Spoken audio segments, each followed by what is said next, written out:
From News 4 New York, this is a special presentation, Decision 2013, the New York City Democratic Mayoral Primary Debate, jointly sponsored by NBC4, Telemundo Nueva York, The Wall Street Journal, and the New York City Campaign Finance Board.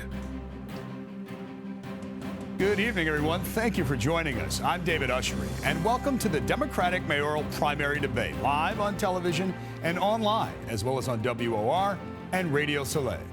This is an official city debate administered by the New York City Campaign Finance Board. The CFB runs the city's landmark public matching funds program, which strengthens the role of average New Yorkers' small contributions and makes the candidates less dependent on large donors. The nonpartisan objective criteria for participation in this debate were set months in advance. And now the primary is just 1 week away on September 10th. So over the next hour, we'll tackle many of the issues live on television, and then we'll have a live bonus round online that runs an additional 30 minutes and includes time for the candidates to ask a question. Joining me this evening as co-moderator is News 4 New York's government affairs reporter, Melissa Russo. Thank you, David, and good evening, everybody. We're also joined by our panelists, Jorge Ramos of Telemundo Nueva New York and Michael Howard Saul of The Wall Street Journal. Now let's meet the candidates who met the criteria for this debate. They are former Congressman Anthony Weiner, former City Controller Bill Thompson, New York City Public Advocate Bill de Blasio, Council Speaker Christine Quinn, and City Controller John Liu. Thank you all for being here. Thank you, guys. Thank you. Thank you. Now, candidates, we have a lot of ground to cover. We have a few rules. You'll each have 60 seconds to answer each question unless otherwise instructed, and we'll offer 30-second rebuttals at the moderator's discretion. At the moderator's discretion. Just want to make sure. For those of you at home, we want you to tweet us throughout the debate using the hashtag NYC2013. And now we'll begin. Let's turn it over to Michael Howard Saul of The Wall Street Journal. Thank you, David. Good evening, everybody. Good evening. New Yorkers have often complained over the years that our current mayor is an out-of-touch billionaire who has failed to understand the struggles of everyday people. Now, nobody on our stage tonight is a billionaire, but each of you lives comfortably. On the campaign trail, all of you have sought to convince voters that you understand the burdens of the middle class. Check this out. It gave us a gateway into the middle class. Middle class and working men and women. On middle class New Yorkers. Middle class. Middle class. Middle class. Middle class. Danger of the middle class disappearing altogether. A lot of talk about the middle class. So in 60 seconds, we would like to ask each of you to give us a recent example of your own personal struggle to get by. Now, keep in mind, this is not a question about Mayor Bloomberg. This is a question about you. The speaking order was determined by a random drawing of names, and Speaker Quinn, you're up first. You have 60 seconds. Well, thank you very much. And, you know, I have to say I'm very lucky right now, and there isn't real examples of me in a position, given the good salary I get as Speaker, being unable to make ends meet. That said, I remember when I was a kid, twice my father, who was a shop steward in his union, went on strike. And when you are on strike, when somebody is in a union fighting to make sure they have job protections, in the case of my dad, a lot of the fight was to make sure the retirees kept their health insurance. You're stretching every penny. You're putting things aside. I remember, it's a small thing, but when I was in college, he couldn't come up to Parents' Weekend, which I know just killed him, not to get to be up there for that. But the good news is my father and his union stood strong. He's now 87, retired, and has all of his health care because when the other unions crossed the picket line, his stayed out and kept fighting. But no recent example? No, I have to say I'm in a position now where I'm able to make all my bills with the support, my wife and I together, able to make all our bills. Mr. Liu, you're up next. Well, my family came from very humble beginnings. We were immigrants in pursuit of the American dream, and it's not easy. And my mom toiled for many years in a sweatshop. My family worked very hard to make ends meet, but we have made it to the middle class, and that's the American dream. But I also want to say something about the process that we're in right now, this election that has been probably the most important in a decade. And this is a process that has been governed largely by the media and the sponsor of this debate, the Campaign Finance Board, that really has gone out of control in recent years. There are 3 Democratic candidates who are not included in this because of the arbitrary decisions that the Campaign Finance Board has made. They've met the criteria under state law. The question here is about personal struggles. I know, but they've met the criteria under state law to be on the ballot, and yet the Campaign Finance Board denies them the opportunity to get their voices heard. The Campaign Finance Board also arbitrarily decided that they would take the campaign matching funds away from my campaign and from my campaign contributors. And this speaks, all you're doing is you're trying to narrow the questions all the time. Your time is up, and there are many other issues that the people of this city want to know about. And they want to hear from all the candidates. Thank you very much. Congressman? You know, the fact of the matter, this isn't about me. I'm going to be fine. But let's look at how I got here, how I'm able to stand on this stage. You know, my mother was a school teacher for 31 years. She had a good, solid job with benefits. My dad went to law school on the GI Bill. They were able to find an affordable place to live. You know, if you think about those things, an affordable place to live, good jobs with benefits, and being able to be able to make ends meet, that ladder into the middle class doesn't exist today for a lot of New Yorkers. You know, we're going to be fine. Whoever the people that watch this are going to vote for, this isn't about us. So no recent example? Let me just answer. You do the question, let me do the answers. This isn't about us and whether we're struggling. It's about how we make sure New Yorkers have access to the ladder of the middle class. Those people who are struggling to make it in the middle class. There's a reason we're all talking about that. It's for too long this city has revolved around, frankly, a different set of people. And it's time we got back. We're Democrats. We believe in the fundamental aspirational sense of our city. That's why we're standing up here. Not because we're struggling. We're going to do just fine, but because we have ideas on how to get people into the middle class and beyond. Mr. Thompson? You know, I look back at my history, and if it wasn't for my grandparents who came here in 1917, who were immigrants, they worked hard. I don't even think they had a high school diploma, either one of them, but they worked hard to be able to get ahead, to be able to save money, working 2 and 3 jobs. They were able to purchase a home in 1939 in Bedford-Stuyvesant. I shudder to think over the years, what would have happened if it wasn't for that home? That home allowed my parents a place to live, to be able to have a good middle-class life, and my parents worked hard to be able to. My mother's a New York City public school teacher for almost 30 years. My father went to law school at night while he brought up a family, was able to be an attorney and then later a judge. But all of that opportunity that they've had, you look across this city, so many others haven't had that opportunity. But I also point out, if it wasn't for that home, that opportunity, We're talking about you. Any recent examples? I lived there until 5 years ago. If I didn't have that home, heaven knows what would have happened to me. As I look at so many New Yorkers who struggle each and every day to put food on their table, to pay the rent, which is bankrupt. Okay, we need to move on. Public Advocate de Blasio? You know, as I said in the clip we saw a moment ago, there's a lot of people struggling in this city. In fact, the middle class is not just shrinking, it's in danger of disappearing altogether in New York City. 46% of New Yorkers at or above, or near the poverty level, I should say. It's a very, very difficult time for New Yorkers. Now, right now, my family is doing well. But not long ago, after Kiara and Dante were born, you know, Shirley and I had the dream of owning a house, and we had to put together everything we possibly could to buy our first house in Brooklyn. And so we know what it takes to put everything you have and your savings into it to make sure that you can secure your family's future. But I think the issue in this election is we need a new set of city policies to give people a chance to get back to the middle class again, because people all over the city know they're having such difficulties making ends meet. They look to City Hall for answers. They haven't seen them from Mayor Bloomberg. In fact, as the question began, what they sense in Mayor Bloomberg is not just a billionaire, but a mayor who doesn't understand middle-class people's experience, particularly in the outer boroughs. And they want to see leadership that uses the tools of city government to help people get by better. All right. Thank you, Michael. By the way, Michael, no one answered your question. Turn it over to Melissa. Yourself included. Yourself. No one answered your question. Melissa? Okay, we're going to move on to another question. All of you have refused to take a clear position on the single largest fiscal challenge facing the next mayor, settling the labor contracts for city workers, which expired several years ago. We want to take just a moment to give our viewers a sense of the magnitude of this problem. The price tag is massive, $7 billion, 1/10 of the entire city budget. That's how much it would cost to give city workers the retroactive raises they want. Everything is going up in the city, and except for our pay. What's the next mayor going to do? Print money? What is the next mayor going to do? Raise taxes, cut services, say no to the unions? I would definitely want to hear their opinions on how they're going to solve it.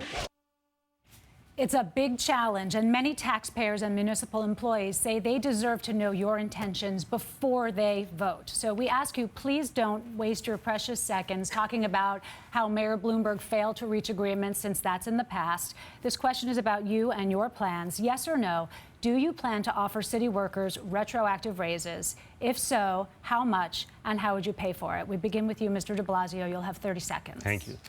Melissa, it's not going to be $7 billion because there's no way to reach that figure. Retroactive pay is a legitimate issue. The unions have a right to put it on the table. But what I'm going to say as mayor is show me the cost savings. Show me the path that allows us to balance our budget if we're going to find a way to do retroactive pay. What every working person in our city workforce deserves is a contract. They have not had one. They deserve one. That it should be a priority for next year. A fair contract. We'll do what we can in retro. That will only be possible, though, if we can find cost savings. We can't, but Melissa, we can't air the specific numbers in public and be responsible. You don't negotiate through the media. You negotiate at the bargaining table. Okay, but now that the city has reached this point, why should the dialogue about such a massive amount of money be conducted in private? Because it's necessary to get the job done. You know, the people elect a mayor to go to that bargaining table and get a good deal for all the people of this city. If you start airing out the ideas in the media, you're guaranteeing that you won't get the best deal. And the responsible thing to do is to go to that table in private and respectfully. That's how we solved the 1970s fiscal crisis. That's what we have to do now. Mr. de Blasio, we're going to move on. Ms. Quinn, you have 30 seconds. Thank you. There's no question that negotiating these contracts is going to be one of the biggest jobs for the next mayor. And everything, when we go into that room with the unions, has to be on the table, and the unions have every right to ask for anything they think is fair. And then it's the job of the mayor to make sure we get a fair contract. Now, what's a fair contract? One that recognizes the work of municipal employees. The city wouldn't run without them, and getting a municipal job is often a good path into the middle class. They haven't had raises in 5 years. Do they deserve raises? Yes. But they have to be raises we can afford. And if you look at everyone on this stage... Quinn, your time is up, but I'd like to follow up. The Republicans in this race have taken a very public position that it would be unaffordable and irresponsible to offer billions of dollars in back raises to city workers. I know you haven't said exactly how much you'd be willing to offer, but if it's true that it would be irresponsible and unaffordable, wouldn't it strengthen the city's negotiating position to admit that, even if it might cost you some support from the unions? I think, and look, as I said before, I grew up in a great middle-class household. My father was a shop steward in his union. You don't negotiate contracts in a mayoral debate. You don't negotiate them in the media. That's not fair to workers or taxpayers. And I know we can get a deal just like I did 2 years ago when we negotiated concessions to save 4,100 teachers' jobs. Thank you. Mr. Liu? It's a huge hole that Mayor Bloomberg is leaving us in. And the fact of the matter is that these municipal workers, teachers, cops, firefighters, correction officers, and office workers, they've been working very hard. Their costs have gone up, and yet their pays have been stagnant. They deserve a raise, and under my city hall, they will get a raise. It won't be all they want, but it won't be zeros either. Can you give us a more specific answer about how much more you think the city can afford? Well, right now, the answer that you showed is $7 billion. It's actually more like $7.8 billion in terms of the hole that Mayor Bloomberg is leaving us in. I've already identified more than $1 billion, and there's more money waste in the city's budget, in the Bloomberg budget, that is to be recovered, both in the FAT as well as in money that's squandered, that was squandered by the Bloomberg administration under Bill Thompson's watch. That's money we will recover to give the pay raises without raising taxes. Mr. Wiener? Well, you mentioned the Republicans. One of the reasons they're not going to be the mayor, one of us, is because they're demagoguing on this issue. In fact, you know, city employees have a right to a raise. They're probably going to get one no matter who gets elected. But unlike my opponents on the stage here, I've said specifically how I would pay for it. One, I'd create a single-payer health care system that cuts out the 20% we give for health care to insurance companies. That's $3 billion right there. I proposed specifically in one of my 2 idea books an oligarch tax, saying no transaction charge if you're selling a middle-class apartment. But if you're going to buy one and you're a Russian oligarch for $40 million, you're going to pay a tax. Your time's up, Mr. Wiener, but how much would that go? How much of that would go toward raises in your administration? I'm going to have a budget, and we're going to decide. I'm going to try they're going to get raises here, but I would be very surprised if anyone thought a good idea for the mayor to be doing is negotiating in front of you how much we're going to give them. Mr. Thompson? Yeah, we probably have the best city workforce, the best municipal workforce in the country, and they do deserve raises. We need to treat them with respect. At the same point, we need to make sure that we achieve that balance and we protect the taxpayers of the city of New York. It's irresponsible to sit here and say, this is how much we have, this is what we're going to do. We're not going to negotiate in public. What we are going to do is to bring those dollars back in the outsourced money that the mayor has done, excess in government and waste in government, as well as where's the city's budget at that time. Sit down together at the table openly and negotiate contracts. The city's municipal workforce Your time's up, but I would like to follow up, Mr. Thompson. You have secured the endorsement of several major unions, including the United Federation of Teachers, after intense discussions about your positions on these subjects. I'm just wondering, have you told the unions more about your intentions on this issue than you're willing to tell voters tonight? No, I make sure that the things that I say in public are the things that I say in private. So what I've said to all of the unions, and I am proud to have the teachers' support. My mother was a former teacher. My daughter was a former teacher. Proud to have their support. What I said to them is we will sit at the table, and it's the exact same thing I said here. But it's Time's also up. We not have just one more unions follow-up that for support everyone. me. I'm sorry, Mr. Thompson.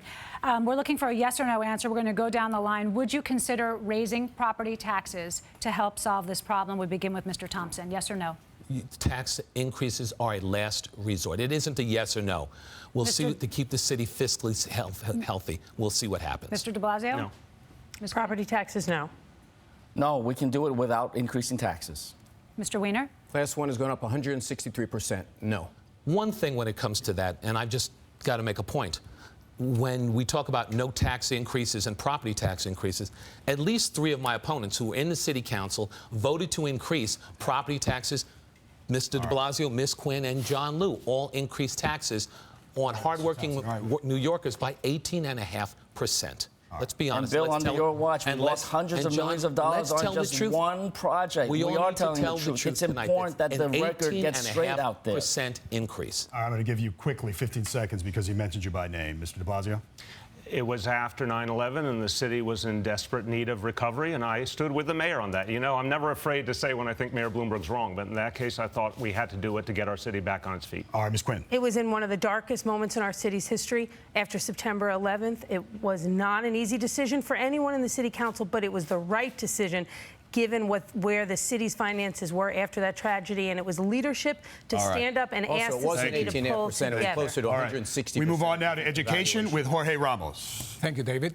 We want to take some time to concentrate on the state of our school. Several are struggling. An example is PS 132 in the Bronx. It's a small elementary school that's been on a steady decline, scoring a D on its last progress report. It's 53% Hispanic and 44% Black, and nearly 90% of the students take advantage of the free or reduced lunch program. How will your policies help this school? And we start with Mr. Liu. 60 seconds.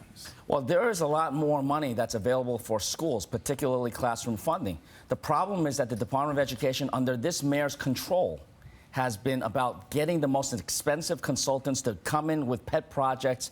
My office has found millions of dollars of wasted money that could have gone into the schools to help with this instruction. Under my people's budget, I've got a comprehensive plan from early childhood all the way through to high school and college graduation that will transform our public schools and restore the learning environment. As a mayor specifically, how will you help this specific school? Well, it's about the cost structure that the Department of Education is imposing on the principals here.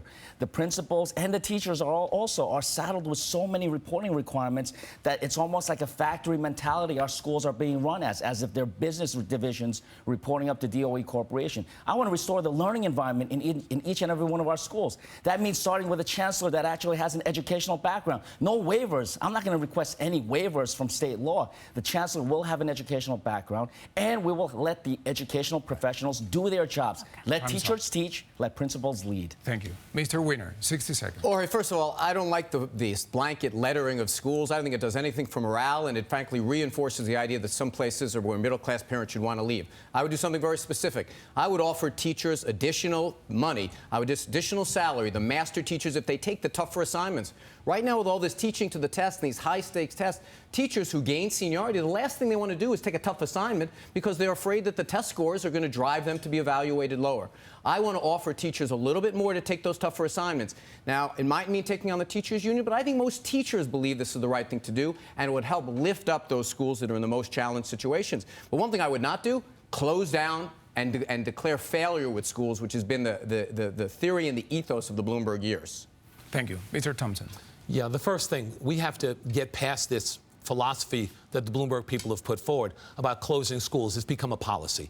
We can't do that. There are ways that we can turn failing schools around. ways that we can put additional dollars in, cap those schools. I did that when I was the president of the New York City Board of Education. We turned failing schools around. This administration has given up on our communities, closed those schools. As a matter of fact, I was the first person to talk about a moratorium on school closings. What we need to do then, intensive curriculum, professional development, cap the school's smaller classes, extend the day, all of those things turn schools around. And as we look at education, that's the pathway to success for so many, the pathway into the middle class, education. So we need to create that focus on turning schools around, and last but not least, we need to engage our parents. We need to involve them in these schools because right now they're being excluded. And last but not least, we need a chancellor who's an educator again. Thank you. Put an educational vision Thank you, forward. Mr. Thompson. Mr. de Blasio. Thank you. I'm a public school parent myself, and if you elect me your mayor, I will be the first mayor in the history of the city to serve while having a child in public school. And that is why one of the centerpieces of my campaign is something that would help PS 132 and a lot of other schools in need. A tax on the wealthiest New Yorkers, a tax on those who make $500,000 or more, so we can have full-day pre-K for every child in this city and after-school programs for every middle school child. For schools that are struggling, nothing will have a bigger impact than making sure that all our children get ample early childhood education. It is the difference maker. It is the foundation that allows all the rest of education to work better and allows schools to actually have a chance to succeed. And after school, particularly at the middle school level, reinforces our progress, gives kids a safe, secure setting for tutoring and homework help so they can move forward on the way to graduation. These kind of investments haven't been made in the Bloomberg years, and around the world there's a focus on early childhood education, but not here in New York City, and it has to happen. You just mentioned raising taxes, right, to fund the pre-kindergarten program. That needs Albany's approval, and they say there's no way they will raise taxes. Well, how will you fund this? Jorge, the they is in question here. Look, the history is clear. The last 3 mayors have gone to Albany and asked for the right to put together resources here in the city for important things the city needed. And the last 3 mayors got that approval from Albany. We're talking about a tax on people who make $500,000 or more. People are doing very well, and by the way, you've seen the stock market lately. They're doing better all the time. And we need that money so kids can get a chance for a good education. If we don't have a full commitment to early child education, we're kidding ourselves. Mr. de Blasio, but have any of those mayors that you talked about actually achieved a tax increase during an Albany election year? That's what you're trying to do next year. Each mayor who went to Albany with the support of the city council was able to get the increases they asked for because there were important things that had to be done here in the city. And I know the people of the city believe we need to commit more resources to education. So we'll have the support on the ground from the people. During an election year? We'll have the support from the people, and that's what matters, and that will be felt in Albany as well. We need to give Ms. Quinn a chance. 60 seconds. Thank you very much. I just want to note that the times that mayors have gotten tax increases in Albany, they were after September 11th, which we all know was one of the worst times in our city's history, and around Safe Streets, Safe Cities, when murders were at 2,000. Those are not the situation as it relates to what the public advocate is talking about. And I think, even though we might like it to be different, the Daily News, the New York Times, they've all said, based on what they've heard in Albany, that his plan is dead on arrival, going to die on the rocks of Albany. I think it's one of the reasons why the New York Times noted my effective work on education when they endorsed me. We need to expand early childhood education. I'm proud come this week there'll be 4,000 more full-day pre-K seats because of my work in the council with my colleagues. But we can't have pie-in-the-sky promises to New York parents when they are desperate for real change to make their schools better, like cutting outside contracts and getting money into the classroom and stopping obsessively teaching to the test. They need real deliverable results. Time's up. Okay, but specifically, you didn't say how will you help a school like this that is struggling? A school like the one you talked about. Yeah, PS 132. More money into the classroom, into its school budget that we can get from cutting outside contracts. Those children need to have arts and music and phys ed. They need to have extra literacy program. The teachers in those schools and the rest of the schools in the city need better teacher training. I have a plan to partner senior teachers with first-year teachers in the classroom. That will raise effectiveness and stop obsessive standardized testing. And that's I'm going to give Mr. de Blasio, since you mentioned him, a few seconds. Mr. de Blasio, do you have assurances from the Cuomo administration that if you were to put this forward, they would be behind you? The history, again, David, the history is abundantly clear. And let's be clear about this. Speaker Clinton's right. There were crises that were responded to in Albany. We have a crisis in education right now. Look at the test scores that just came out as a basis on the result of the Common Core testing. It's clear that we have a racial achievement gap in the city that's reasserting itself. This is an educational crisis, and the people of the city know that we need resources for early childhood and for after school. They will demand it of Albany, and Albany has to listen to the will. Can I get in on this? You know, by the way, one of the reasons that you have elections is that New Yorkers rally around ideas. If he wins, he's going to have the support of New Yorkers to do it. Asked a question here. All right, you will have a chance. Reality check, by the way. Bill Thompson was not the first to call for moratorium on school closures. I understand you both. All of us have a lot to say. We have a lot of ground to cover. Tax increases. Thank you. All right. Listen, we want to remind the viewers at home, everyone there, to join the conversation by using the hashtag NYC2013. Tweet us if there's a question that you think the candidates didn't fully answer, or if there's a new question you want to add to the mix. We're going to try to add your questions to our 30-minute web-only bonus round at 8 o'clock. So again, the debate ends on television, and then it continues to live online. And keep an eye on the bottom of your screen, by the way. We're going to roll through real-time reaction to our debate from some of our area journalists. And with that, I'll turn it over to you, Melissa. All right, David. Now we're turning to a series of questions that are designed for specific issues and specific candidates. And Mr. Thompson, we'll begin with you. It's taken you some time to find your voice on the issue of stop and frisk, and some New Yorkers feel that you've sent confusing signals on this subject. You say on one hand that the NYPD treats young Black and Hispanic men with suspicion, and you've compared their treatment to the case of Trayvon Martin. But you've also said that there has been an overreaction to stop and frisk in New York City, and you opposed both city council bills that were designed to rein in this controversial practice. Have you been inconsistent on this issue in an attempt to please everyone? Not at all. If anything, I've been very consistent on the issue of stop and frisk going back over a period of years. I've said for years that stop and frisk has been misused and abused by the Bloomberg administration, that people have been targeted, that they've been profiled because of who they are and what they look like. I've been one of those who said that stop and frisk, as I said, the individuals, and I've talked about my son, I've talked about others and how they have felt, or how you have to sit down and have that conversation with them about what to do if they're stopped and frisked. So no, I understand it, I feel it. So no one has to, at this point, lecture me about being consistent. I have been consistent on this. At the same point, it is, I've also realized we have to get guns off the streets. We have to keep neighborhoods safe. We just saw what happened in Brownsville with a 1-year-old shot with another gun. We can't allow that in our communities. So I've said all along that we need to rein in the use of stop and frisk. The court decision that said it was illegal and unconstitutional, it has been used unconstitutionally. I haven't supported the legislation because, in fact, I don't need that legislation to keep New York safe and to end profiling. Okay. It requires a mayor with courage and conviction to get that done, and that's who I am. All right. This has been a big issue, of course, on the campaign trail, so we want to open up stop and frisk to all of you for a bit. You all say you're going to reform stop and frisk, make some modifications, but how are you going to measure whether whatever you come up with is effective as a crime-fighting tool as well as protective of civil rights? And we'll give you 15 seconds, Mr. Weiner. Well, I've proposed making CompStat statistics that include the major crimes, also include the invalid stops that we're doing. We can see each neighborhood where they're happening.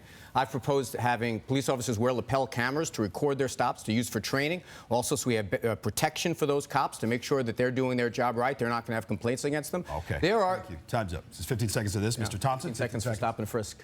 15 seconds. To respond to that, how are you going to put forth an effective measurement of hold people accountable? I mean, they're being measured. I don't want to look at the number of stops. I want to look at the outcomes. We need to eliminate quotas. We need to hold people accountable. And I've also recommended, as individuals are stopped, if they are stopped, that there has to be an explanation given to them why they were stopped in writing. And then to top it off, we need to make sure that our officers are retrained and hold people accountable if they profile. Mr. de Blasio? Yeah.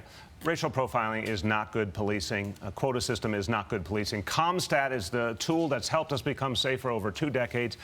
Give precinct commanders the ability to make their own choices, and those stops are going to come down only to those that are constitutional and valid. That's where we need to go, and that will make us a safer city as well as a fairer city. Ms. Quinn. Thank you. When I'm mayor, unconstitutional stops and frisks will come to an end. We're going to do that through use of the monitoring, the inspector general that we just passed in the city council and overrode the veto on. I'm also going to do that by personally staying on top of the CompStat statistics and the paperwork police officers file. The question is, why did you stop somebody, and did the stop result in an arrest? And CompStat can and will, when I'm mayor, show us that. Mr. Lieu. Well, listen, I'm going to end stop and frisk, replace it with community policing. I'm also going to put an end to profiling and surveillance of people just because they're Muslim. But on the same point, as we get a new commissioner, because Ray Kelly won't be around in my administration, neither will it be his top brass, we're going to keep some of the things that he's done right, the anti-terrorist efforts like the Hercules unit, the moms and toms sweeps of the subway All right, station. Mr. Liu, that was 15 We do want seconds. to keep the public safe and secure. Look, I'm looking for a yes or no now on this. If violent crime goes up, would you revisit your stance on stop and frisk? Yes or no? We'll begin with Ms. Quinn. Absolutely not. You cannot stop people in an unconstitutional way. I've been very consistent on this, so no, I would not review or relook at my position as all my rivals have. All right, Mr. Weiner. This is the Constitution. You don't get to pick and choose. So no, I mean, you can't stop someone unconstitutionally. That's the Constitution of the United States. Mr. Thompson. No, we're not going to allow people to be profiled in my city. Mr. de Blasio. We will fight crime aggressively, but we will make this a city that's more fair. So the answer is no. We will not continue stop and frisk the way Ray Kelly's had it. All right. At the end of 4 years, if crime goes up, would you consider that a failure for your term and not run for a second term if crime goes up? Again, yes or no? We'll begin with Mr. Liu. Yes, absolutely, because I intend to keep crime low and keep people secure. Mr. Weiner. Yes, I won't run for a second term if crime goes up. All right, Mr. Thompson. I would not run if crime goes up. Mr. de Blasio. I intend on keeping crime down, and those kind of pledges make no sense. We're going to keep crime down, and we're going to make it a fairer city. So I think it's a very sensible pledge. Yeah. It's a very simple yes or no question. It's a ridiculous question, John. I think you do too. All right, Ms. Quinn. We're going to keep this city the safest big city in America when I'm mayor, but we're going to do it without violating people's civil liberties or civil rights. So I'm not going to answer this question because crime is not going to go up when I'm mayor. All right. Jorge. Thank you, David. Now we're back to questions directed at individual candidates. Mr. de Blasio, you created a list of the worst slumlords in the city as part of your job as a public advocate. A recent report says that you have accepted political donations from landlords who were on the list. Since you serve in an elected position designed to be the voice of the people, how should voters feel about you accepting money, and do you plan to return it? 60 seconds. Absolutely. Let's be clear. I created the worst landlords watch list so that we could make sure that landlords who were violating the law were attacked by agencies of the city government with everything we had. The landlords that weren't providing heat and hot water, we helped tenants to organize against them, we shamed them, and we got a lot of them to mend their ways and actually follow the law. And I'm very, very proud of that fact. That's one of the reasons I've been endorsed by Tenants PAC, the leading voice of tenants in this city. And that's one of the reasons why we've proven that an aggressive approach to taking on bad landlords works. What about now, once a landlord did the right thing, and I said this very openly, they did the right thing, they fixed their repairs. We said publicly, we commend them for getting back on the right track. If those landlords later on chose to make a contribution, that's fine. But the bottom line is we would not allow landlords off the hook until they made the repairs to their buildings and gave people the heat and hot water they deserved. All right. Mr. Thompson, did you want to weigh in there? You know, this is another example of Bill de Blasio saying one thing and doing something quite different when it's politically expedient for him. Again, we look at the issues of term limits. In 2005, he supported term limits being done in the same way that Speaker Quinn did, through the back door, through the city council, undermining the will of the people of the city of New York. Member items, he opposed, or when he was in the city council, he supported member items. Was a huge beneficiary of. Later, he's opposed to it. And again, similar things when we look at the out-of-borough taxi plan.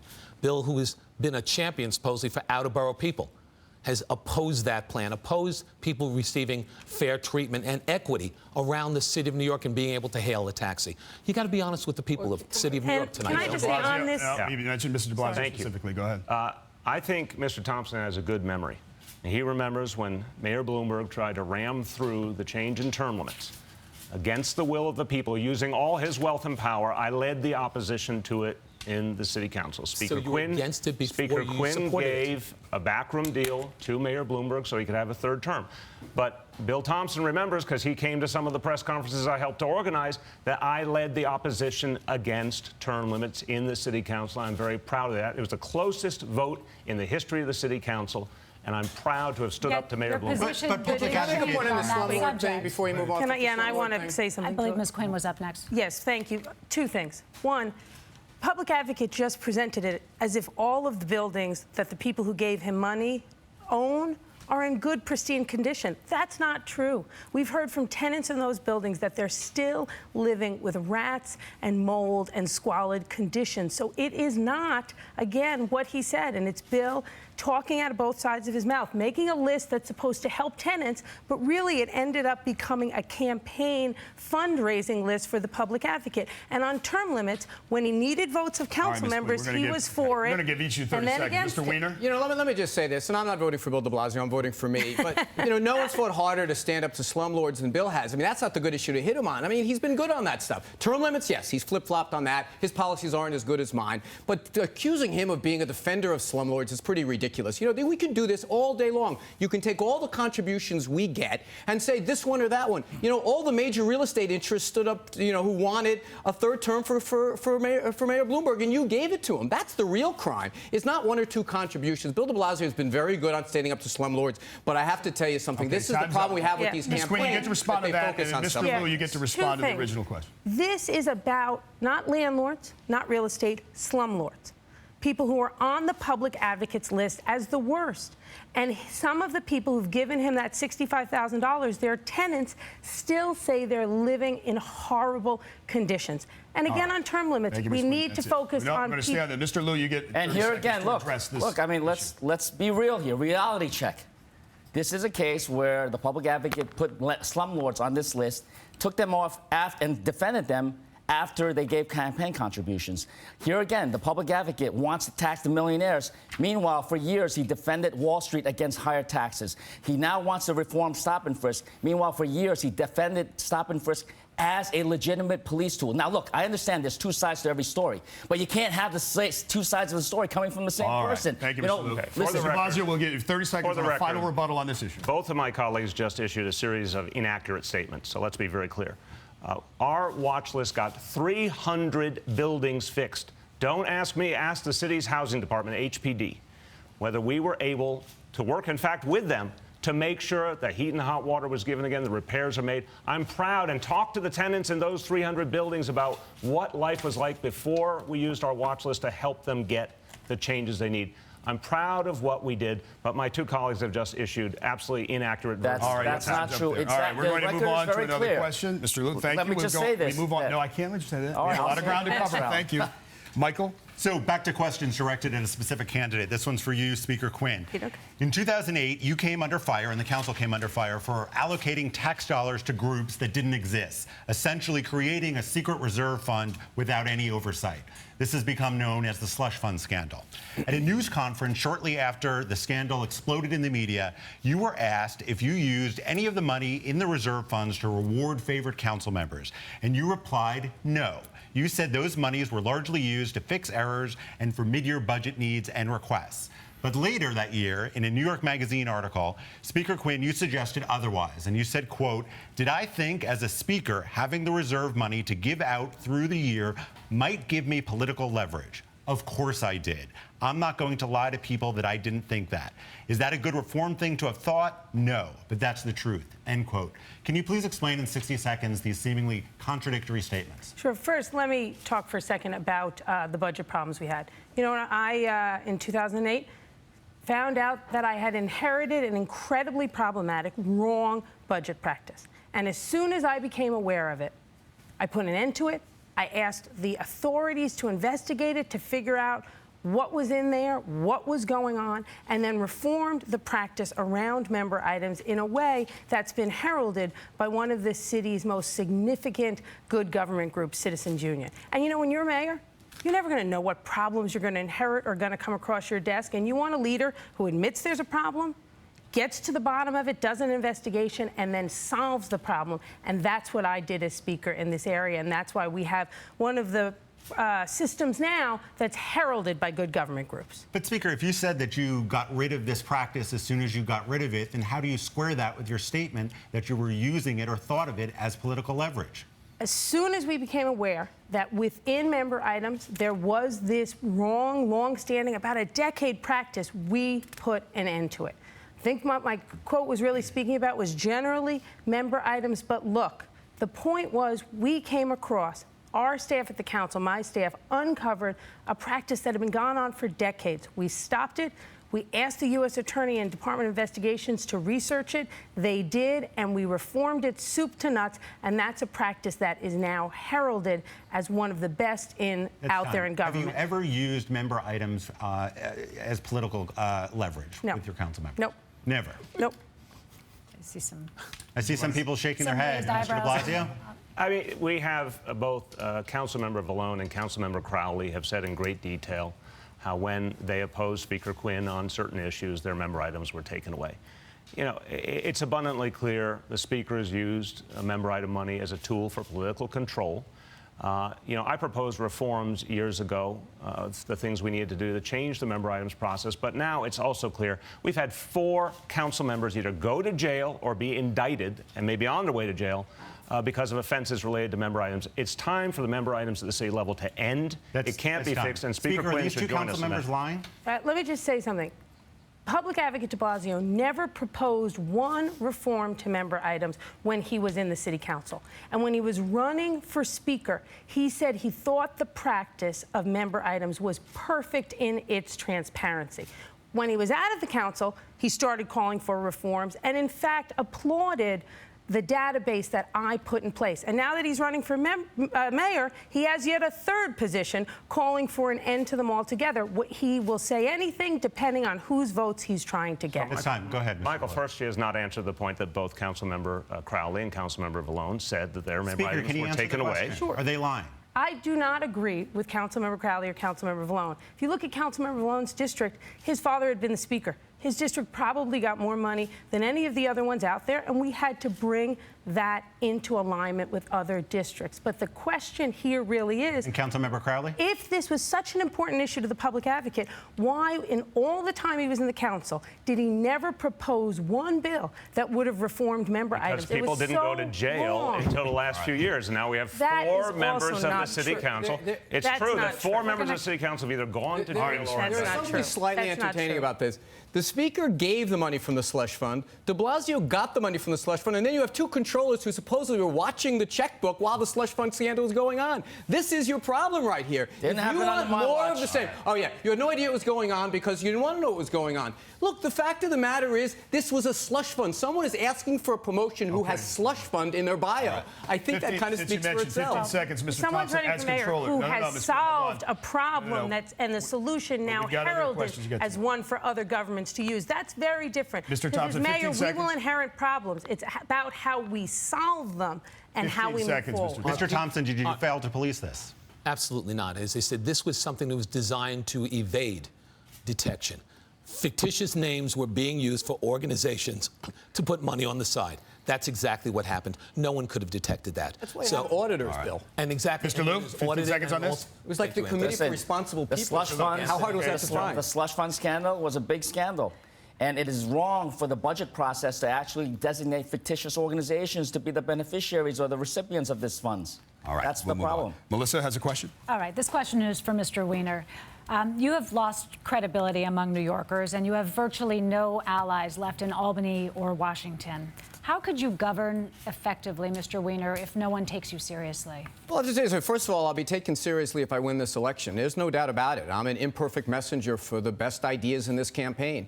You know, the idea that, oh, if you get along in Albany or if you get along in Washington, things go so great. Look at the efforts President Obama is making to try to get along and how far that's gotten him. Look at the mess that we have in Albany. You know, sometimes you need someone standing up and fighting for good ideas and leading the debate. You know, when I stood up and proposed a single-payer health care system for New York to transform health care, to take out the insurance company middleman, you think I thought it was going to be easy? No, it's tough, but being mayor is supposed to be tough. And you take a look at the policies of this mayor, giving hundreds of thousands of dollars to the Senate Republicans, who then hold us hostage every 5 minutes. That's not the way to govern. I pride myself on the idea that you've got to break a little bit of China, break a couple of eggs to make an omelet in this town.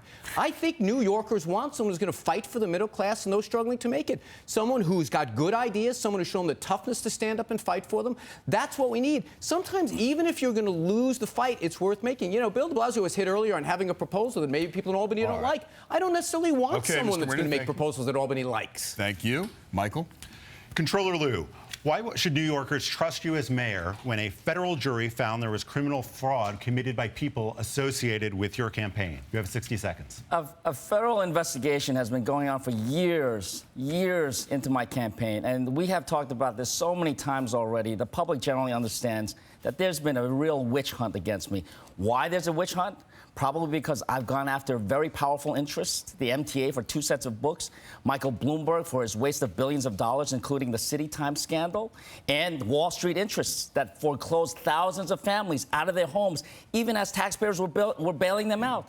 And so, look, I understand you go after powerful interests, they're going to come after you. And in fact, they have come after me. They've gone after millions of documents. They've interrogated thousands of my supporters. They've even wiretapped my phones for an extended period, a year and a half.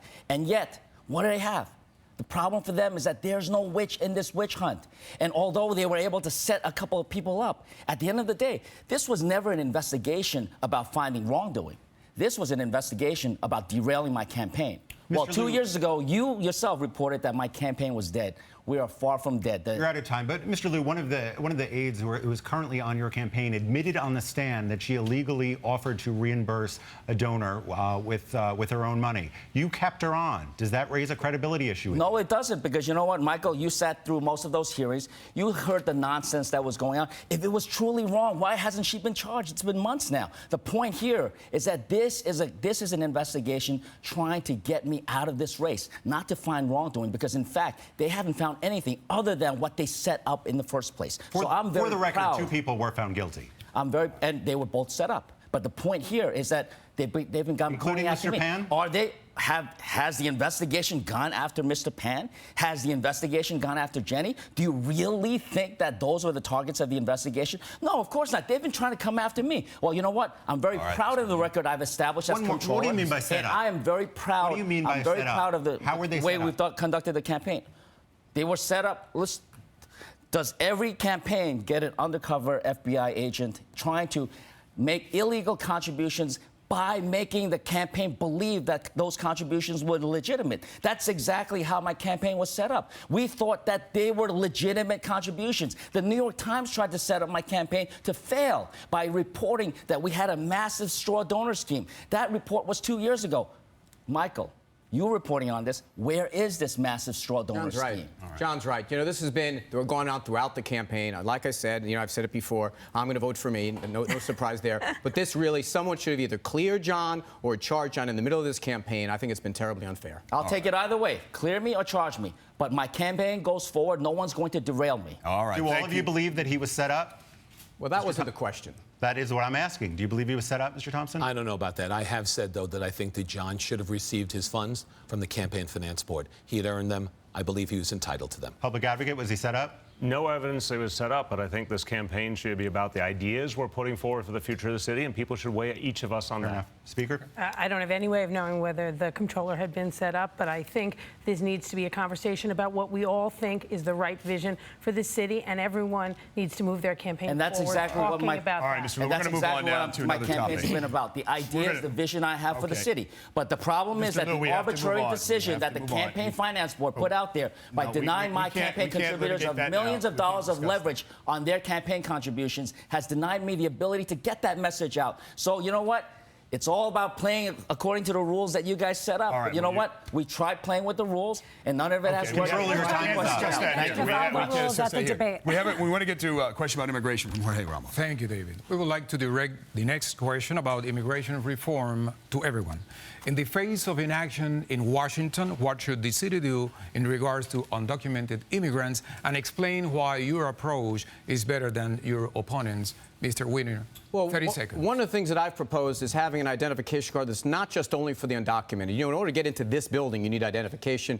It's very difficult for the undocumented to get it. But I proposed having a card that everyone may want for discounts on cultural institutions. Maybe use it as your Metro card. The idea being that we should have some way for the undocumented to come out of the shadows. We need to fight to have comprehensive immigration reform. We need to do everything we can to help Washington, but we also shouldn't wait till they're done. We should take some positive steps here. And also, we have to make sure that we break down the walls of discrimination discrimination wherever we find them. And going around and spying on people just because they're from other countries is actually a way to make us less safe. Thank you. Mr. Thompson? There are a few things. First, the mayor has to take leadership and go to Washington and start to push real and comprehensive immigration reform, bringing mayors together from around the country to get that done. That's number one. Number two, we do need to create in New York City an identification card, so that people will stop hiding in the shadows and can come out and participate fully. We also need to do other things to involve people. I've recommended an idea I call Big Apple, Big Dreams, for those undocumented students who graduate high school to be able to go to college with a TAP grant also. There's so many things that we have to do, and also making sure that the mayor continues to make sure that New York is a safe city for immigrants, and we don't allow the federal government to interfere. Thank you. Mr. de Blasio.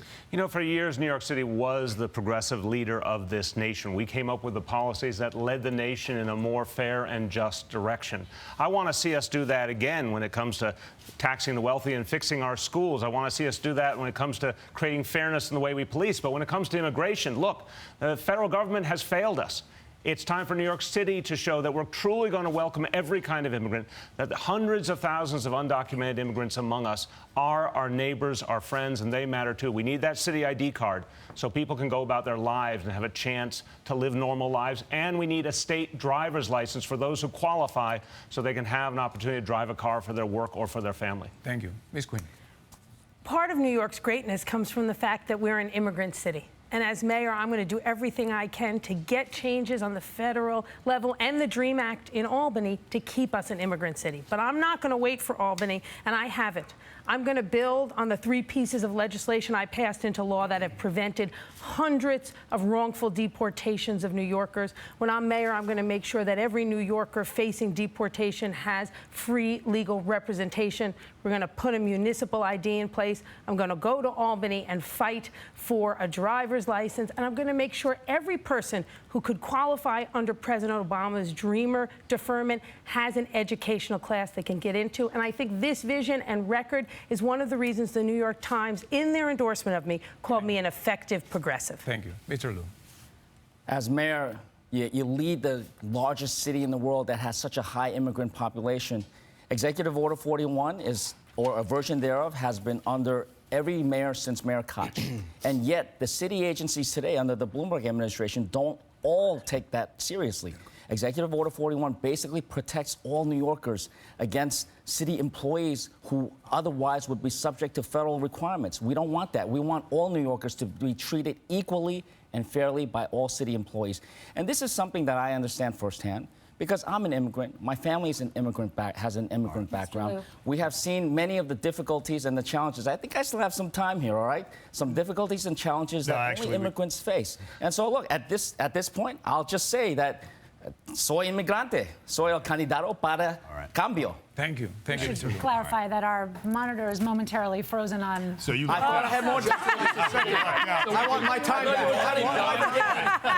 Only a few seconds. I was confused. You're going to have to take our word for it. We have a lightning round. I'm sure you're accustomed to that. We're going to ask a series of questions and ask you to give one-word answers. Did you vote for Bill Thompson or Mike Bloomberg for mayor in 2009? We'll start with you, Bill Thompson. I definitely voted for Bill Thompson. All right, Mr. de Blasio. For Bill. Ms. Quinn? Bill Thompson. Mr. Lieu? Thompson, but not this time. Mr. Weaver? Bill Thompson all the way till this year. Would you reverse current policy and allow cell phones in school? Mr. de Blasio? As a public school parent, absolutely. They can be checked in the morning and gotten back at the end of the day. Ms. Quinn? Absolutely. Parents need to be able to get in touch with their children in emergency situations, and children need to be able to get their parents if something's happened. So absolutely. Mr. Lieu? My 12-year-old Joey has his cell phone. He's watching this right now, and yes, he should be allowed to bring his cell phone in, but not play video games in school. Okay. All right, Mr. Weiner? It should be allowed in, but let the teacher say if it's not allowed in their own classroom. Mr. Thompson? Yes, they should be allowed in. Parents have to be able to know that their children are safe, and that's the best way. Do you support East River tolls? We'll begin with you, Ms. Quinn. I don't support East River tolls, no. Mr. Lieu? No, but I have a plan to implement them for out-of-city residents. All right, Mr. Weiner? Absolutely not. Mr. Thompson? Definitely not. All right, and Mr. de Blasio? No. No, okay. We just got this question in from Twitter. Mayor Bloomberg took transit, as you know. When did all of you last take the subway? And we'll begin with Mr. Lieu, I believe. I believe last week, sometime within the last 2 weeks. All right. Last week. Last week. Okay. Yesterday, coming back from the West Indian Day Parade. Okay. Last week. All right. Last 2 weeks, I think. Okay. All right. Are there any circumstances under which any of you would support repealing the existing term limits in New York City? We'll go, Mr. Weiner.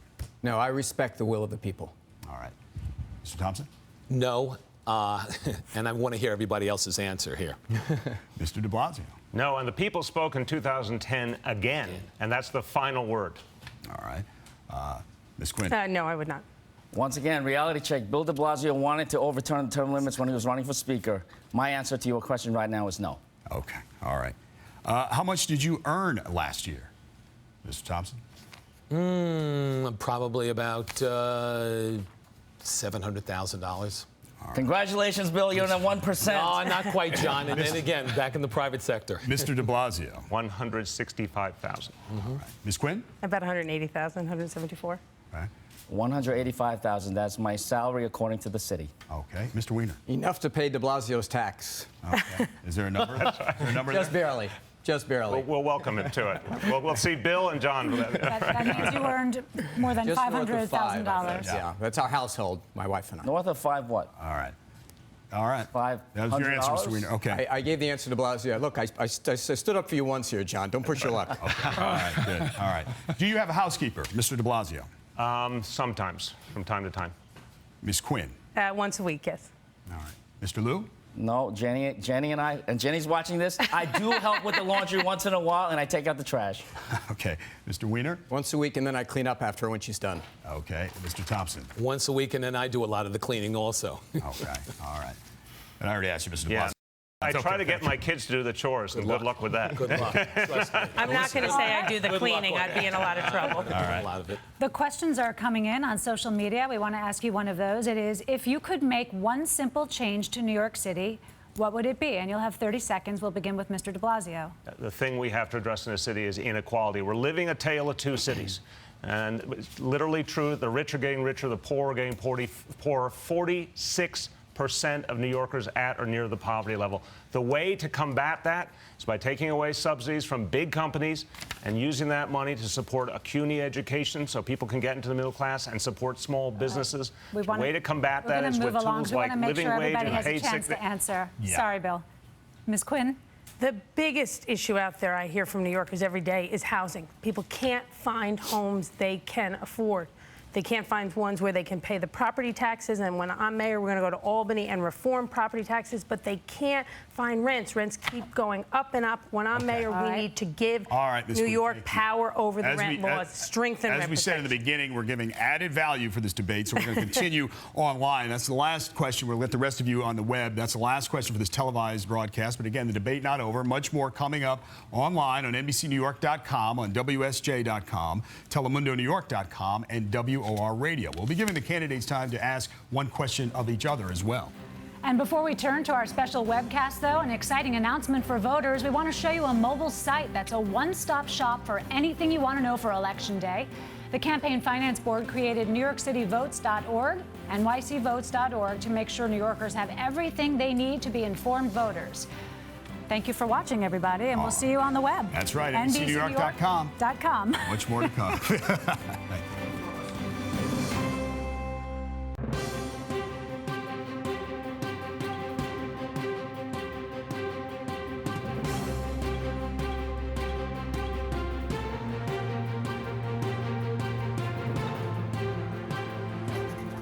All right, the next 30 minutes, we're going to dig deeper into the issues. We're going to ask some of your questions, also give the candidates time to ask a question of one of their opponents. We want to remind all of you to join the debate on Twitter using the hashtag NYC2013. And we'll pick up where we left off. Ms. Quinn, you were in the middle of answering. Sorry about that. Sorry about that. It's a little abrupt. Sorry about that. If you could make one simple change to New York City, what would it be? I would give New York City power over our rent laws so we could strengthen rent protections and totally change the rent guidelines board so rents don't go up year after year after year, so middle-class folks can find apartments they could rent and homes they could buy. Thank you. Mr. Liu?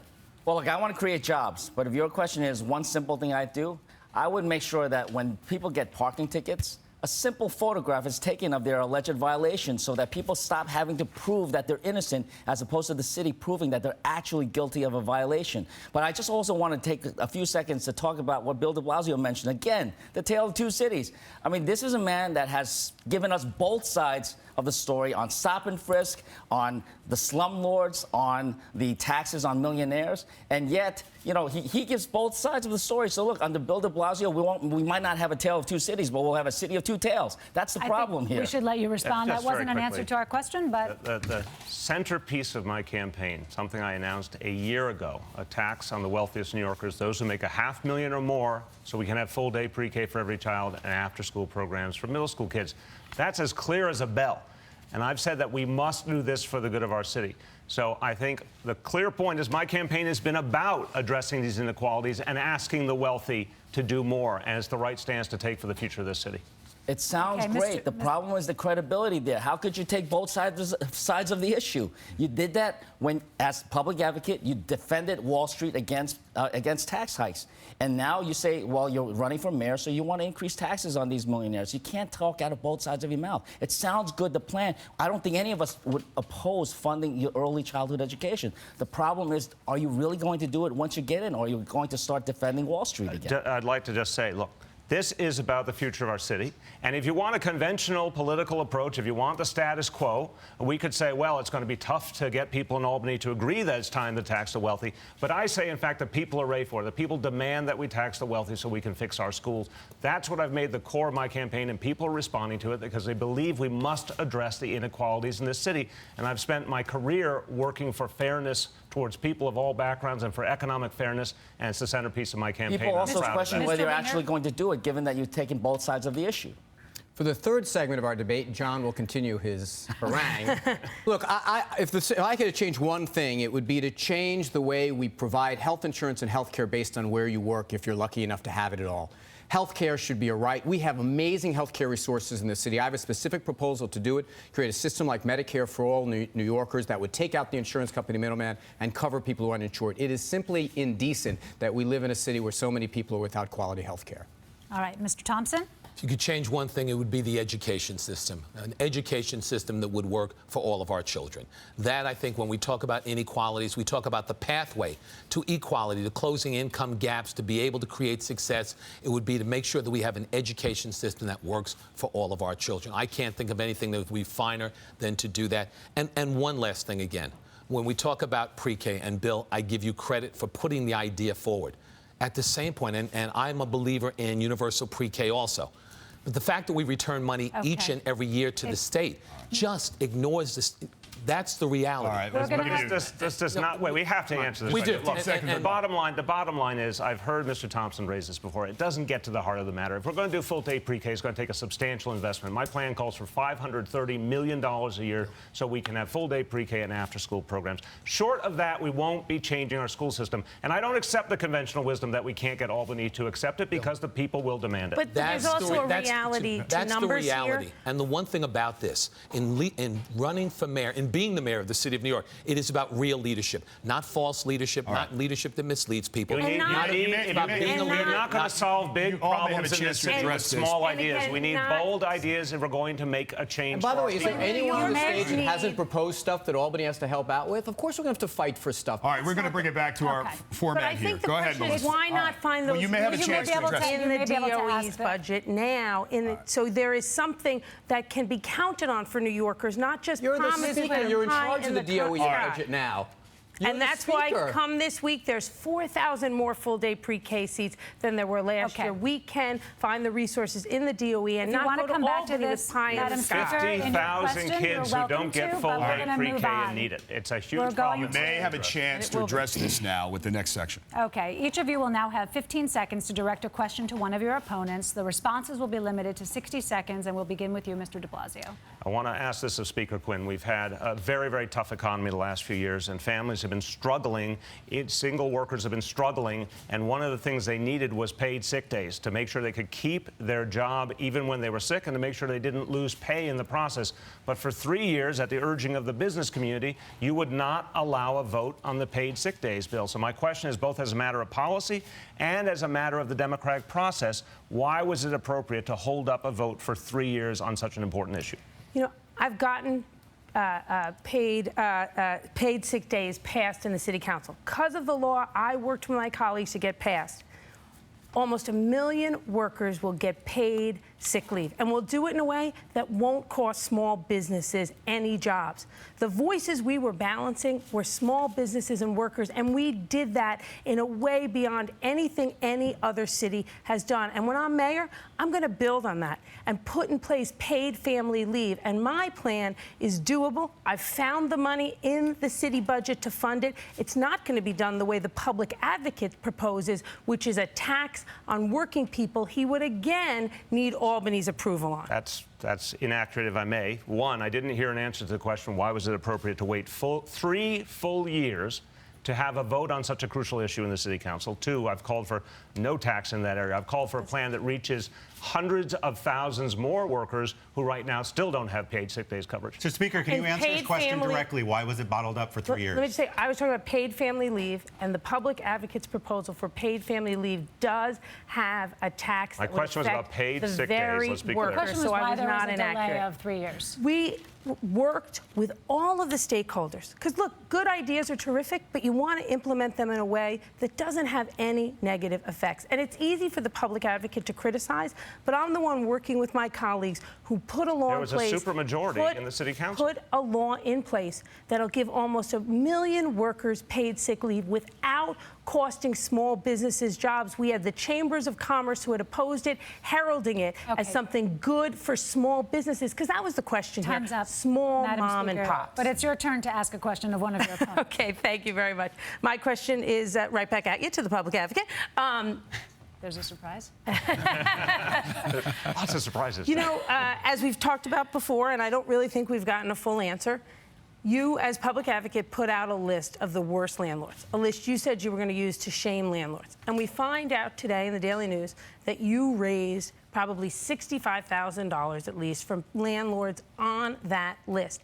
And the people on that list, those buildings, are not cleared of serious violations, as you've said. In fact, the tenants say they're living in substandard condition, rats and mold. Can you ask the question, How do you please? think it's appropriate to use something that's supposed to help tenants to fund your campaign? Isn't that just unacceptable? The question's inaccurate to begin with. The bottom line is this.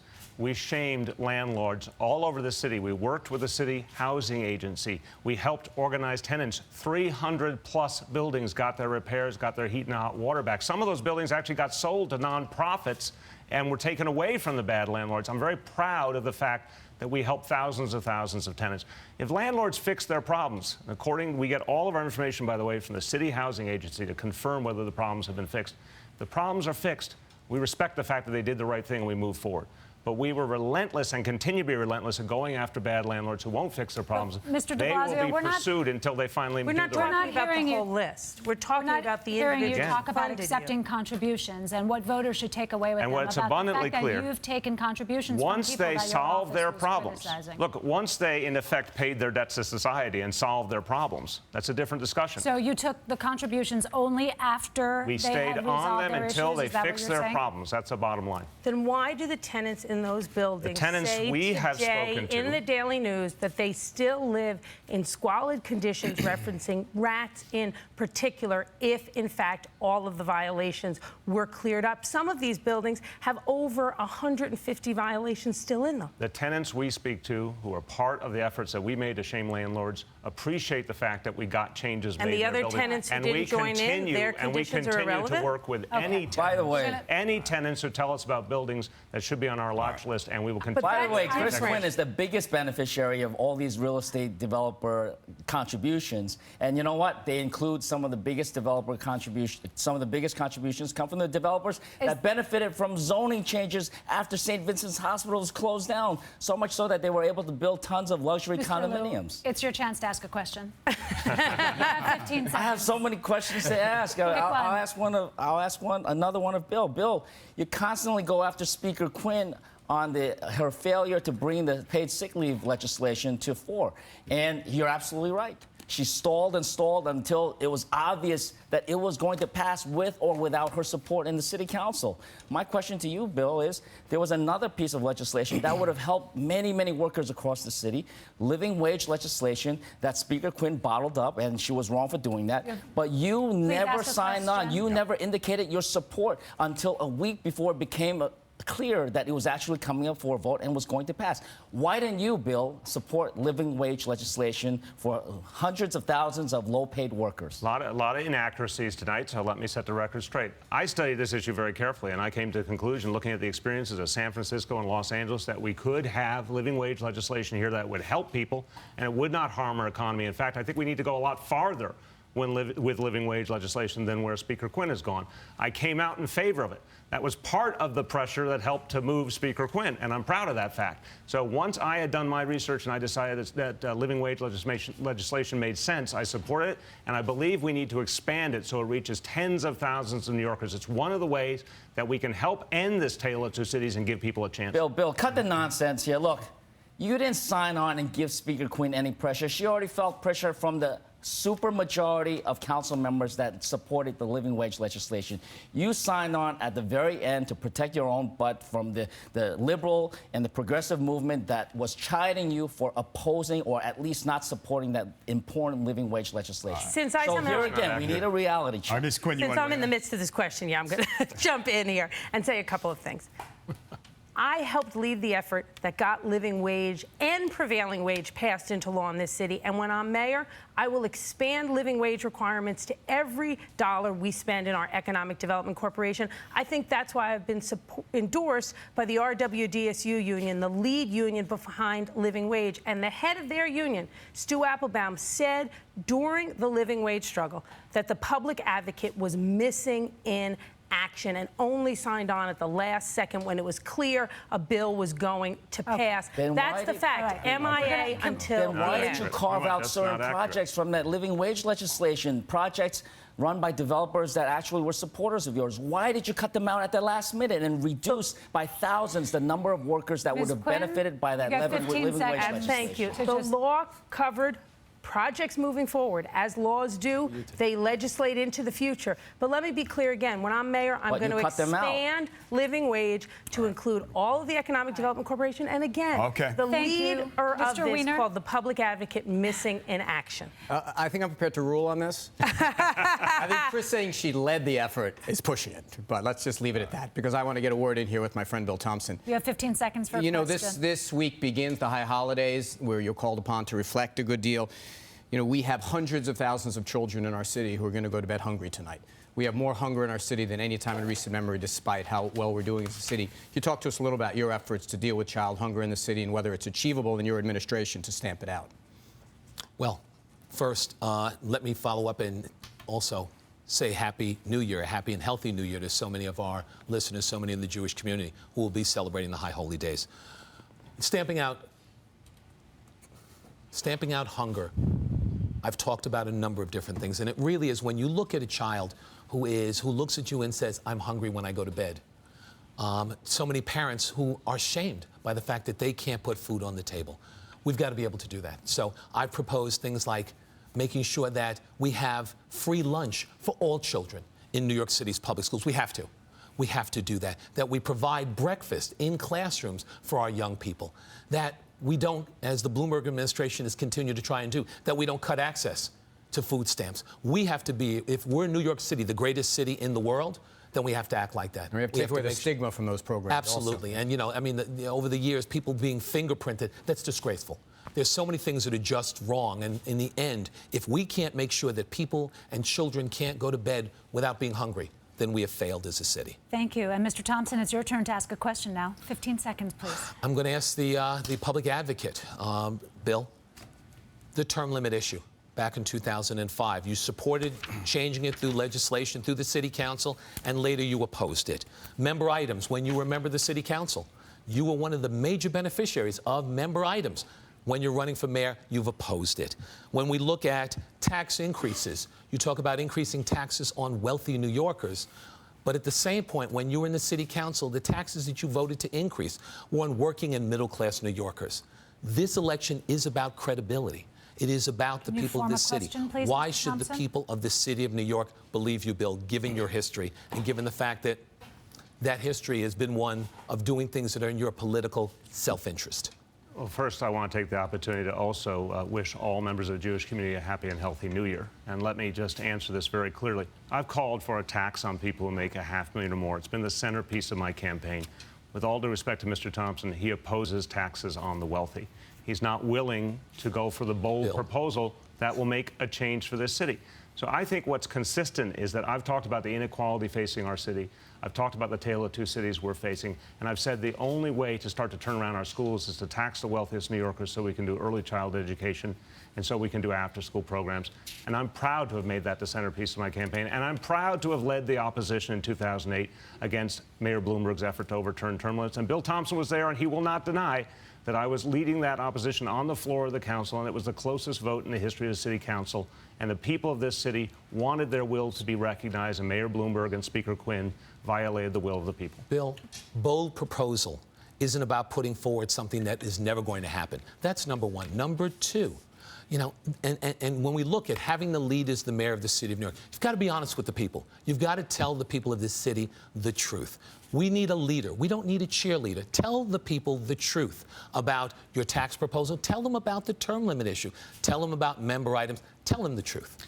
I want to talk about this whole notion of what can and can't be done. This is a city that has always believed in big, bold ideas, big, bold changes, progressive changes that help people. With all due respect to Mr. Thompson, the notion that we can't go to Albany and get what we deserve, that we can't convince the legislature that we need the right to tax people who make $500,000 or more, that's old thinking. That's not the thinking that's going to move us forward. Your time is up, but I would like to ask a quick follow. I haven't heard you specifically address the change in your term limits position, which does seem to correspond to the changes in your political aspirations during those times. You know, and changes in many other positions. I've made abundantly clear. I've made abundantly clear. When I offered my opinion in 2005, it was a very detailed position. When 2008 came along, the mayor did not offer a chance for a real public debate. He tried to ram his proposal through in a very quick timeline. But you he tried to use his money and power, and it was unfair to the people, and I led the opposition to it. But this is a value question. You don't change your values. I mean, you either believe that it was offensive to overturn the will of the people legislatively or you don't. That's the problem here, is that it's not the kind of thing, this isn't like an issue you learn a little bit more information about. You either respect the will of the people, and you and Chris didn't. Now, you changed your mind. At least you apologized to some degree for it. I wish Christine Quinn would do the same thing because it was truly offensive to overturn Mr. de Blasio, you did support a legislative repeal of term limits back in 2005. I laid out a very specific plan with extensive hearings and all that. Nothing like that happened. The bottom line. So if Mike Bloomberg, the bottom line. Is that the bottom line is Bill de Blasio or is this George Orwell here? Usher's got to ask this question. Let's give Ms. Quinn 50 seconds. I was at actually the debate. It was the debate for those of us who were running for speaker, where the public advocate said that after extensive public hearings, he would support legislatively overturning term limits. So is the point that if the hearings had been 4 hours longer, 5 hours longer in 2008 or 9, you would have changed your position? It wasn't a detailed position. It was a statement to get votes from council members. When you weren't running for speaker anymore, you changed. It's you talking out of both sides of your mouth as you've Straight done. up, Mr. de Blasio, did you flip? Straight up, Mr. de Blasio, did you flip on this issue? With all due respect, I'd just like to respond to that. It takes chutzpah to have been the person who gave the mayor the backroom deal, that gave him the third term, and then criticize others. When the mayor did what he did, I led the opposition. That's the position. Michael, and from that point, hold on a second. Hold on a second. Can I just get something here? But the point is that we know one thing. We know voters have three choices on this stage who are consistently against term limits. You don't need to choose someone who is on the side that you don't like. Voters don't need it. It's not like these are the only two running. You've got Bill Thompson, me, and John Liu, who consistently opposed overturning term limits for that reason. So just pick one of the other ones. We need to debate this all night. But it's not just the issue of term limits. It's also the issue of the millionaire's tax. I mean, look, it's not a question of whether Albany's going to pass it or not. It's a question of whether Mayor de Blasio, if he gets elected, would actually go to Albany, John, given years of defending I set it up perfectly on term limits for you. You're slowing me up here, kid. All right. Anthony, you don't have all the issues right here. David, can I do just the final word on this then? Well, in the end, it comes down to the simple fact. What do you believe in? What are your core principles? Right. If you believe in the people of the city of New York, then under no circumstance is it right to change term limits. It's not after extensive hearings. It's not if we talk to every person in the city of New York. The people of the city went to the polls twice. They voted twice that we should serve 2 terms. All right. And anything so you posed that question. undermines the that was your original city. question. I'll give you one last time to answer it as you want. You know, we fought against Mayor Bloomberg. We fought against the backroom deal that Speaker Quinn gave Mayor Bloomberg.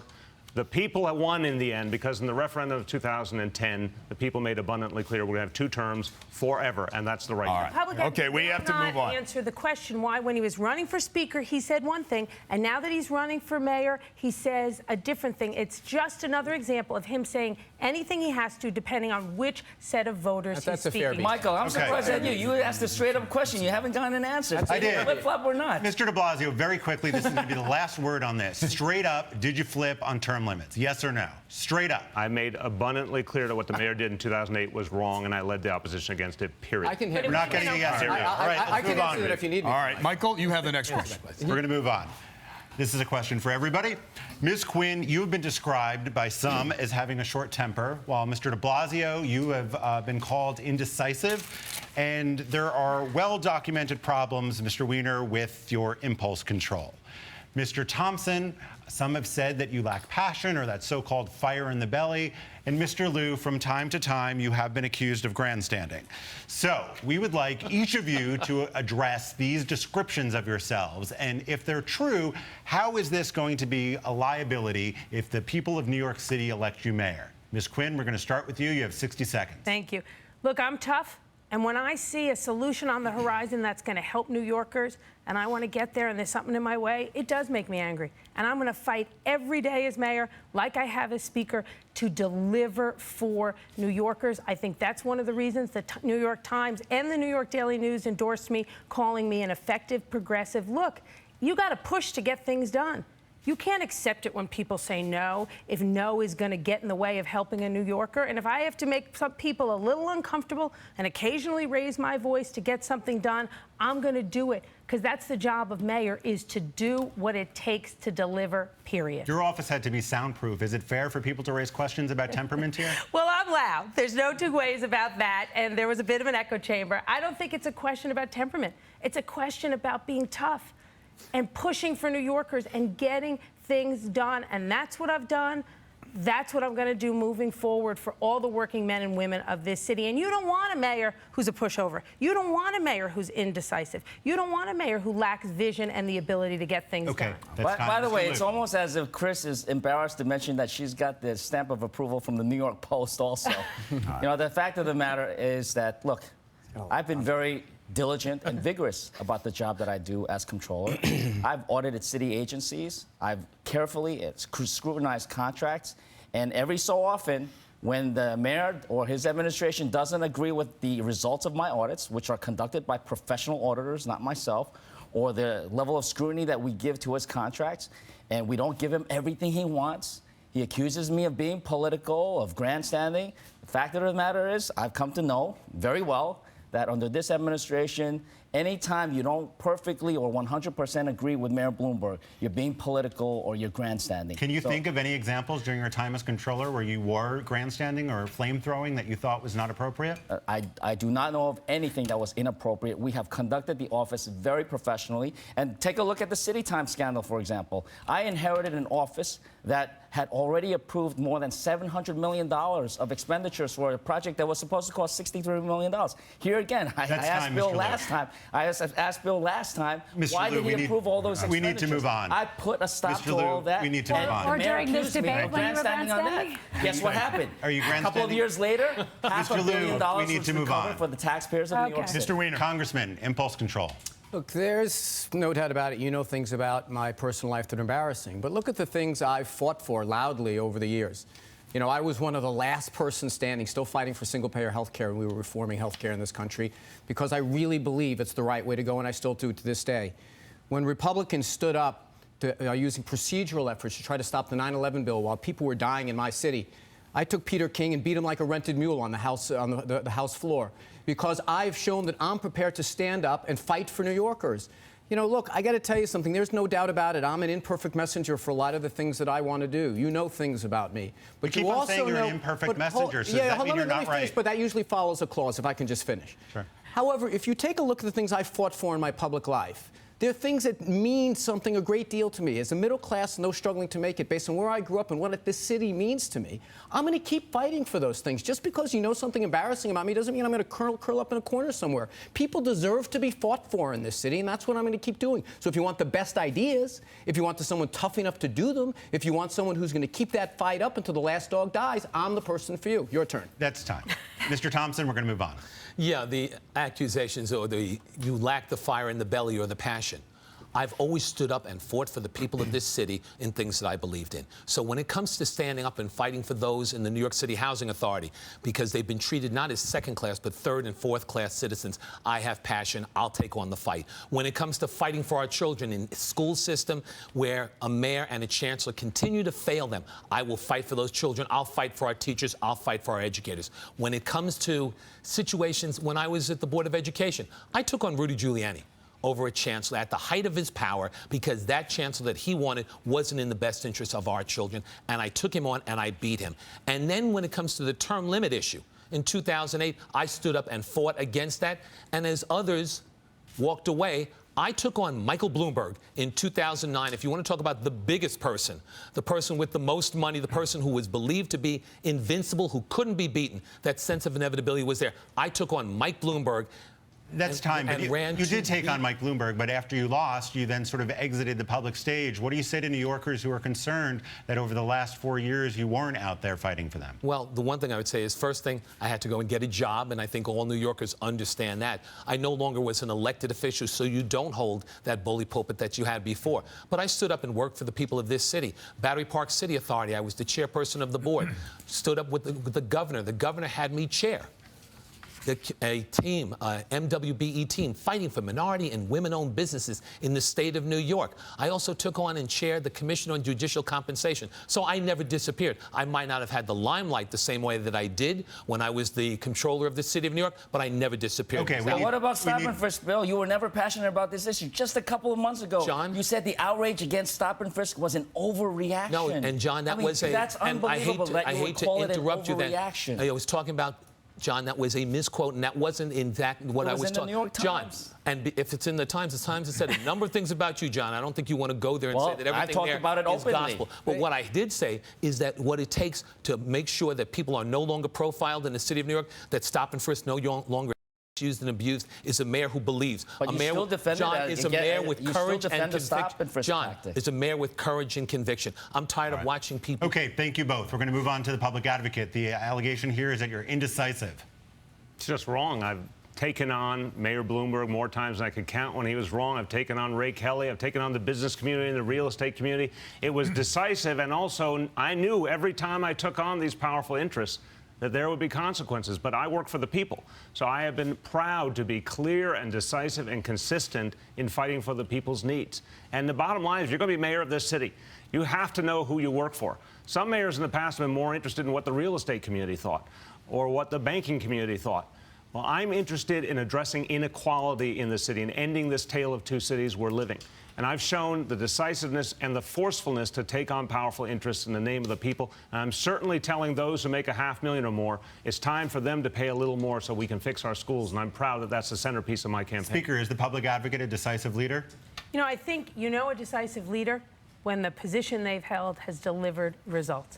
And I think if you look at the time of the public advocate, you don't see results. You do see a list of landlords that became a campaign fundraising list. You see him saying he's for the outer borough taxi plan. Then when he gets $100,000 from the taxi industry, he's against the outer borough taxi plan. You see him saying he's not for raising taxes when he's in a room full of business leaders. And now that he's running for mayor, he's going to raise taxes. You see somebody who's talking out of both sides of their mouth and hasn't delivered through the resources. I think it's fair to say We're gonna let when the Mr. public de Blasio advocate knows exactly when to change his Mr. de mind. Blasio, Michael, respond quickly. you know, a year ago, I went before the Association for a Better New York, the business civic group in this city, a room full of millionaires and billionaires, and I said, guys, we're going to have to raise your taxes so we can fix our schools. I did that a year ago. Plenty of time for them to oppose me, and oppose me they have. The real estate industry is working overtime to make sure they elect Chris Quinn or Bill Thompson. They're trying to stop me from becoming mayor because they know I'll stand up for the people, and I'm ready to tax the wealthy to fix our schools. Okay, that'll be the last word there. That'll be it. We're going to just get in a few more lightning round questions. I know they're your favorite. Mr. Liu, we begin with you, and we'll go down the line. Should food be banned on subways and buses? No. All right. Mr. Weiner? No. Okay. No. Mr. Blasio? No. Okay. All right. Good. Do you compost? You agree with that? You're hungry? What's going on? You're a real New Yorker. You want to be able to eat on the subway. Eat dinner on the way home, apparently. Do you compost? We'll begin with Mr. Weiner. I consume all my food completely. No, but my mother does, so I just leave crap around and she comes and composts it. Mr. Thompson? No, I don't. I don't personally, but I do believe we can have a composting plan in this city in the next 5 years that'll work for everyone. I don't. I should, and I do believe we can be the biggest city in America to have composting citywide. We've already been making great success in that area. Mr. Liu. Well, we don't currently, but Jenny and I, we actually got one of those free composting bins from the Parks Department, but it didn't quite work, so we got to get better at it. Good. Just a couple more. We've got a minute left. Should bicyclists have to pass a test and have a license? We'll go quickly now. Mr. Thompson? No. Absolutely not. No. No. No, but they should wear helmets. Okay. They should yield to senior citizens, but no. Okay, all right. One more. Would Anthony Weiner make a better mayor over Joe Lhota? Start with you, Mr. de Blasio. Any Democrat would be a better mayor than Joe Lhota. Ms. Quinn? I am supporting the Democratic nominee. Any of the Democrats on stage tonight would be a better mayor than Joe Lhota. I don't have a response for that.